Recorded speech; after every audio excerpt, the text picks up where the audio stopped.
I've lived with the Mini-14 for many years, and I can tell you right away, it is not the rifle most people think it is. Beneath that ranch-ready charm and its old-school wooden stock lies a very different story, one that Ruger has rarely spoken about. The moment you start to look past the familiar silhouette, the Mini-14 begins to reveal an entirely new side. Before we dive in, take a quick moment to hit that subscribe button, turn on the notification bell, and give this video a like. It's just a few clicks, but they go a long way in supporting the work behind bringing you more in-depth firearm content like this. This isn't just a scaled-down M14, and it certainly isn't just a piece of nostalgia for folks who want something that looks classic. There is history here, a string of quiet improvements, unusual design choices, rare versions that most shooters have never even seen, and yes, a darker legacy that Ruger prefers to keep in the background. Today, we're going to unpack the full picture of the Mini-14, its origins, the engineering decisions that make it unique, the strange detours in its production history, and the reasons it still holds a place in 2025 despite the crowded modern rifle market. By the end, you might find yourself looking at this rifle in an entirely different light. So, settle in, because the story of the Mini-14 is far more complicated and far more interesting than its reputation suggests. The Mini-14 was never intended to be just a smaller version of the M14, even though many shooters grew up believing exactly that. The truth is more nuanced. The resemblance is certainly there. Shortened proportions, a similar profile. But that's only a fraction of the story. In the early 1960s, Ruger brought in firearms designer James Sullivan, who had already made his mark co-developing the AR-15. When Sullivan joined forces with William B. Howe Ruger, the mission was not to build a battle rifle for the military. Instead, the goal was to create a civilian carbine that had the familiarity of a classic service rifle, worked with flawless reliability, and carried none of the aggressive, threatening aura that might alarm neighbors or draw unwanted attention. That philosophy shaped every aspect of the project. By the time the Mini-14 hit the market in 1973, it carried a short-stroke gas piston inspired by the M1 Garand, complete with a rotating bolt and a self-cleaning action. It produced a distinctive, authoritative sound, something that reminded people of older combat rifles from the Second World War era, but it was packaged in a form meant for the ranch, the patrol truck, or the range. Still, the earliest production runs were far from perfect. Especially before the 180 series prefix, these rifles had their share of quirks. The barrels were thin and tended to wander off zero once heat built up. The bolt hold open would engage after the last shot, but releasing it meant physically grasping the catch and pulling it down by hand. The design was solid, but these were not precision instruments. At least, not yet. What they did have was toughness, whether in the hands of a rural property owner, a deputy on patrol, or a guard in a prison tower. The Mini-14 earned a reputation for working every time the trigger was pulled. It wasn't delicate, it wasn't fussy, and it could take abuse. Ruger didn't respond to these early shortcomings with flashy marketing or public admissions of fault. Instead, they quietly made changes. Heavier barrels to tame heat-induced shifts, improved heat shields, scope mounting provisions, and ghost ring rear sights. No press releases. No new and improved labels on the box. Just incremental refinements that slowly transformed the rifle without changing its outward image. This understated approach helped shape the Mini-14's identity. It was never a platform screaming for attention. It simply did its job. And for many owners, that was more than enough. The Mini-14's mechanics are a fascinating blend of time-proven design and subtle modern refinements. At its core, it operates on a short-stroke gas piston system, one that traces its lineage directly to the M1 Garand and M14 rifles. The piston itself is solid and self-cleaning, channeling gas in a way that keeps fouling away from the receiver. This not only reduces the need for frequent maintenance, but also softens the recoil impulse, giving the rifle a more controlled and comfortable feel during rapid fire. Instead of having the gas system perched over the barrel like the AR-15, the Mini-14's is tucked neatly into the stock line. It's a design choice that helps maintain its traditional profile. No buffer tubes jutting out the back. No tactical clutter breaking its lines. It looks like a rifle in the classic sense, whether dressed in wood or polymer. The bolt locks into place with a Garand-style rotating mechanism, And the recoil spring assembly sits under the bolt carrier rather than behind it. This compact arrangement means the rifle balances naturally in the hands, while also shaving away unnecessary complexity. Then there's the receiver, cast in one piece using investment casting, a hallmark of Ruger manufacturing. This keeps production costs reasonable while preserving the strength and durability needed for hard use. The end result feels like a strange but satisfying hybrid, the soul of a World War II combat rifle married to the simplicity of a modern semi-automatic. It's not built to dominate precision shooting matches, but it will run in conditions that make other rifles choke. While the standard Mini-14 is a familiar sight to many shooters, there's an entire branch of its family tree that most have never encountered. Hidden away in export records and tucked into the corners of private collections are variants that were designed for very specific markets, and then quietly faded into obscurity. One of the rarest is the Mini-14 chambered in .222 Remington. At first glance, it looks identical to pre-580 series rifles. Same stock, same lines, same operating system. The difference is in the barrel marking. This version was born out of necessity, made for countries where civilian ownership of military calibers such as .556 NATO or .223 Remington was prohibited. For certain periods, this applied to parts of Europe, sections of Latin America, and even Australia under its import restrictions.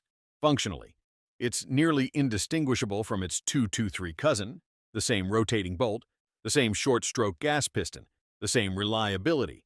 Ballistically, the .222 Remington is only slightly slower, with a marginally longer case and a softer recoil impulse. Yet because demand was so low, production numbers were small, and Ruger never promoted it in catalogs or ads. Today, it's a footnote in the Mini's history, one you might only stumble across in a gun show booth or buried deep in an enthusiast's forum thread. Then there's the Mini-30, introduced in 1987, when surplus 7.62 by 39mm ammunition was flooding into the U.S., and crates of AK pattern rifles were hitting the market. On paper, it was a perfect idea. Take the rugged Mini action, chamber it for a cartridge with proven hunting performance, and offer something that could drop hogs and deer without breaking the bank. In thick woods or brush country, it excelled, but it wasn't flawless. Factory magazines for the Mini-30 cost significantly more than the plentiful AK mags, and aftermarket support was inconsistent. Early production rifles were also tuned for the softer primers of commercial ammunition, which meant hard primer steel case rounds could produce light strikes and unreliable ignition. Ruger would address this over time, but by then the Mini-30's momentum had slowed. These odd corners of the Mini-14 lineage, the export-only .222 Remington and the versatile but under-supported Mini-30, remain fascinating reminders that even a seemingly straightforward rifle can lead a surprisingly varied life. For decades, the Mini-14 carried the image of a ranch rifle, a truck gun riding behind the seat, or a tool for patrol officers covering rural beats. But its service record reaches far beyond the backroads and fence lines most people associate with it. Among the lesser-known chapters in its history is the GB model. GB stood for Government Barrel, and this version came equipped with a threaded muzzle, a bayonet lug, a flash suppressor, and a side-mounted sling swivel. While Ruger never marketed the GB to the civilian crowd, it sold quietly to law enforcement agencies across the United States and to select units overseas. One of the longest-serving users was the Royal Bermuda Regiment, which issued Mini-14 GBs for over 3 decades before transitioning to newer NATO-caliber rifles. Reports also suggest limited adoption by French prison units and even certain divisions of the Peruvian police. In the United States, federal agencies, including security branches of the Department of Energy, are believed to have fielded Mini-14s in protective roles during the later years of the Cold War. And then there was the AC-556, the select-fire version of the Mini-14, outfitted with a folding stock and capable of semi-automatics units 3-round burst, or full auto fire. It was Ruger's answer to the M16 for specialized users. While it never saw widespread adoption, it found its way into the hands of certain special operations units and was sold in small numbers abroad. Even today, transferable pre-1986 AC-556 rifles remain on the NFA market for those with the paperwork and the budget to own one.